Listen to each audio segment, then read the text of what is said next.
Hey guys, it's Sean. It's been a while, not filmed for probably before COVID, but getting back on camera and this is my story. Then you got all the B-roll going on. So.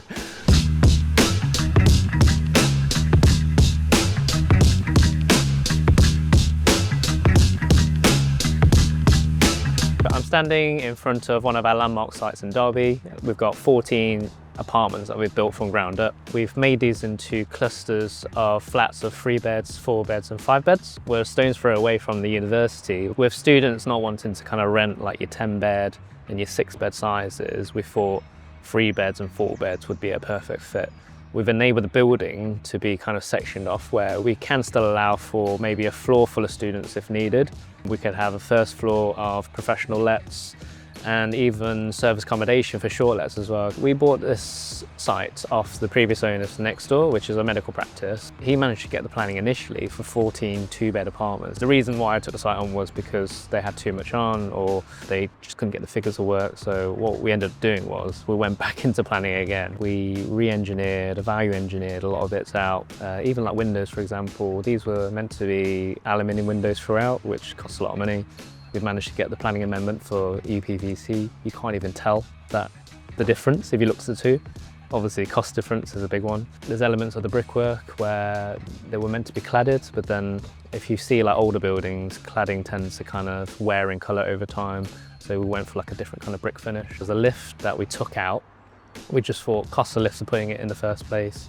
The maintenance over time. I swear when I was at uni, the lift was always broken anyways. So we thought, we take this lift out, some of these 3-bed flats actually can become 4-bed flats instead. So saving money and adding more value. We're actually 18 months in from breaking ground to where we are now. We have overrun on the project and the point of this video is just kind of share what happened in between. On a positive note, we're 6 weeks away. We've just done the screed on the ground floor.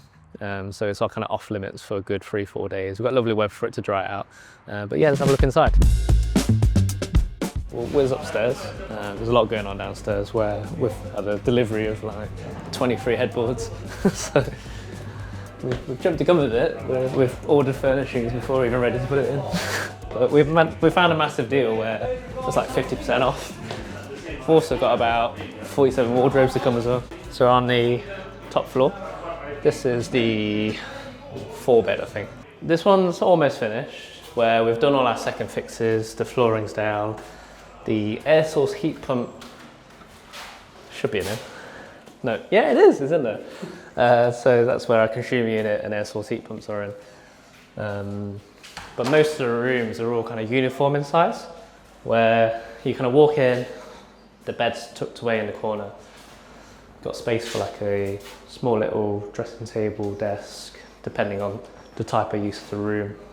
And then we're gonna go for like a open style wardrobe. Bathrooms, we've gone for like a design where it's just literally sliding doors for the showers. So when you kind of slide in, you're not trying to squeeze into awkward spaces. I mean, I'm not a big guy, but it's pretty decent. You can make that a bit higher if you needed to, if you're like 6 foot tall. But you got the rainfall shower and the shower head. It's all plumbed in as well, so no weak electric showers. Enough room for your toilet as well. Over time, we've kind of designed en-suites to be like pretty small, but you've literally got enough room to like do your business. Like just get up, turn around, get change and all that stuff. So we put a little bit of thought into, do we squeeze the ensuite to try and make the room bigger? But at the end of the day, it's quite a functional space. I mean, you're using a shower every day, so you kind of want a decent space. These are kind of like features in each of the bathrooms. I mean, I bought these at Costco. They were like 15 or 20 pound off per mirror. So we managed to order like 40 odd of them. 50 actually. We ordered a few spares just in case they break on the way. But yeah, they'll have like a light function, demist function. We did have beforehand, you might be able to see it downstairs, the old style shaver sockets, and I kid you not, it was like white plated and I was like, this just looks tacky and old. Is anyone actually use it these days? Like we've just bought an electric toothbrush recently and it's just USB charged, so we thought, you know what, scrap that. use the wiring that's already there, don't blank it off for the mirror, and then off we go really. So we'll probably put like a shelf here, because we're conscious, toiletries and everything, you've got to make sure you've got enough space. There was a plan once upon a time, buy these as like a whole unit where it will literally be like a shelving unit, so the system just sits in, and that does allow a bit more shelving space, but we were trying to cut costs and just thought, do you need the shelf? They are a little bit more for the housing units. And then lighting as well, yeah, so we could have done like spotlights. We ended up going for just single wiring for the pendants, and literally you can wire these in once and have 4 different spots. So again, little tips that we've kind of done just to kind of break the cost down, because I know it sounds stupid, oh yeah, just throw a few more spotlights in, but then that's extra wires.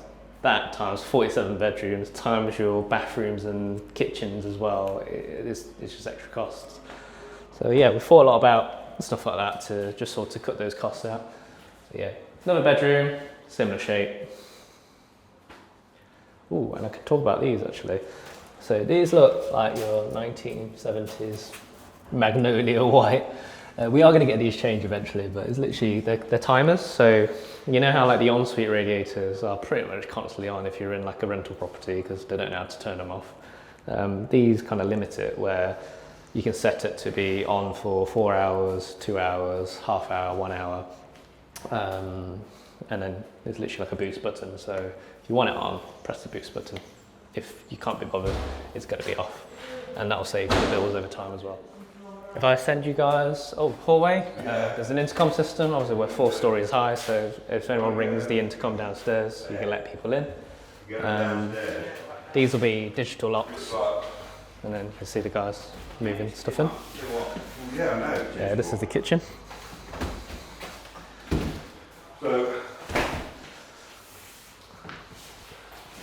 Yeah, so kitchen in here, big open space.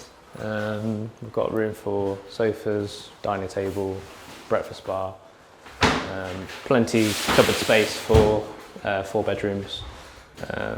Because with the HMO specs, you'll have to account for so many square meters per kitchen space, worktop space, dining space, and even cupboard space as well. So this is the 5-bed flat. It's 5 because we took the lift out, as I said in the previous clip. And then this became a bit more of a bigger space room compared to the others. It's a squared off bathroom. So literally, it's quite nice because you walk in, sink's bang in the middle, showers on the side, toilets on the side. So arguably this size room is a bit bigger. Got a bit more options for like furniture placements. We've got engineer in there, just putting the air source heat pump in. And in here is the other kitchen. So yeah, they were a bit busy putting the panels in. So yeah, similar kind of shape. There's 5 rooms here, so the kitchen is slightly bigger. And again, like I said, ample amount of cupboard space. We went for integrated finishes rather than like your standalone freestanding. Just thought, gives it a better finish. Does cost a little bit more. I think we paid an extra £500 to £600 per flat was the quote. And that's not just the fridge freezer, it's also the washing machine dryer, which I think is in here.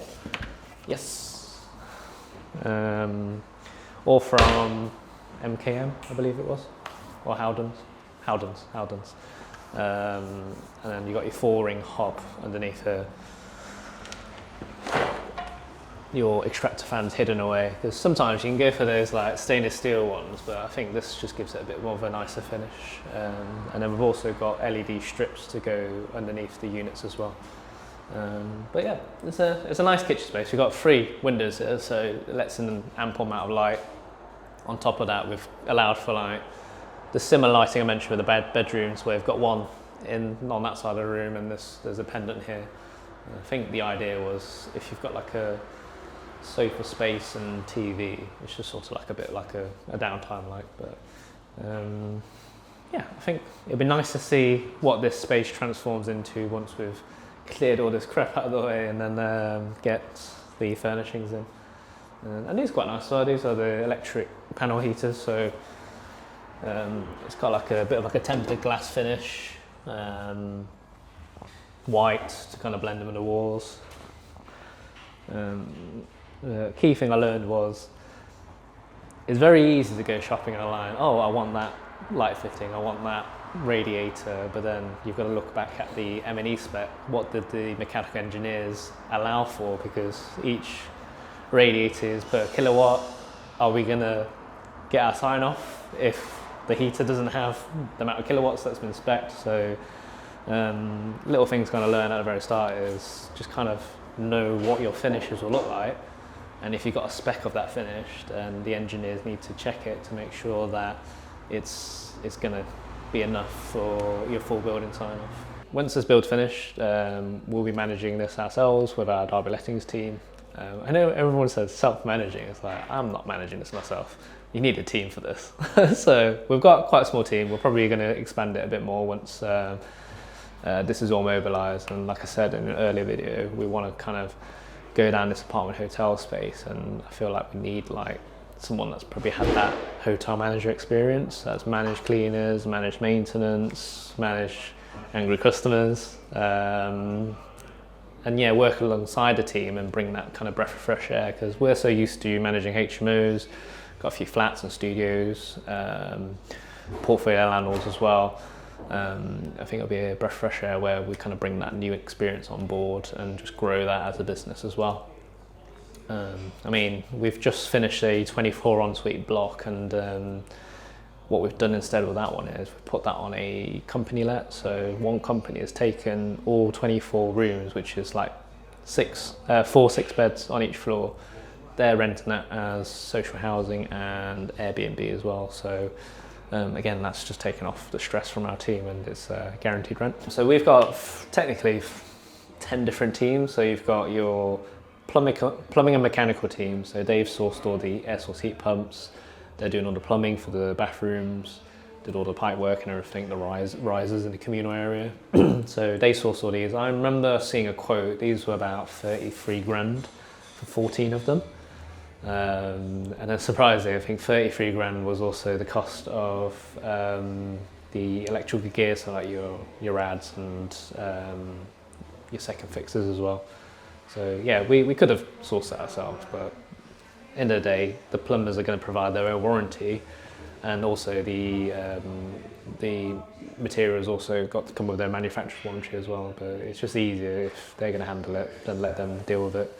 They actually ran into an issue where they could have ordered loads of these earlier on, but we didn't want to clog the site up because there's just too much traffic. As you see, we've got lots of stuff around. We were ready to literally order all 14, and then I was like, great. Nationally, these were going out of stock, so you had to order some from one supplier up north, some down south, and with different like supply chains, you can have variance in costs. So he would have agreed to get a fixed cost with us, and he would take that risk of the material fluctuations. So I guess another tip with that is, even though this was like a JCT contract, a main contractor, as the time goes on, if it's like an 18-month or 2-year schedule, they're taking on that risk where materials do fluctuate month on month, and they have to factor that in, which is why people think, it should cost X amount. Why have you put an extra 10 or 20% on top?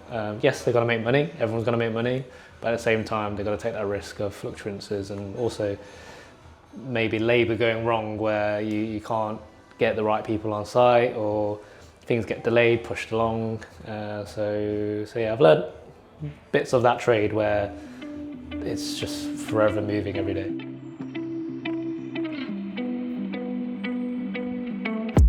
I like how you've got like the map, so you can kind of see the site actually. So we're sat in this car park of the club. If I go over here,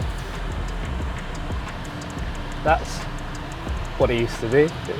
Literally like just plain piece of land. And now you look up, there's a whole building now. It's a hot day. We've got about 18 people on site. So I'm just gonna go to the Central Local, get some drinks, and then come back. How much of your day do you spend like on phone calls and business calls and? Literally, it's spend half my life on my email. It sounds so sad, but like it's just how the world works now. Everyone's just on email. Phone calls a little bit better. I think my phone's quite tame now. I say that, but you open my WhatsApp and you'll be scrolling for hours and it's literally XYZ people. And most importantly, my wife's just as favourite at the top, otherwise she'll get lost in the conversations. Alright, gonna jump into Sainsbury's.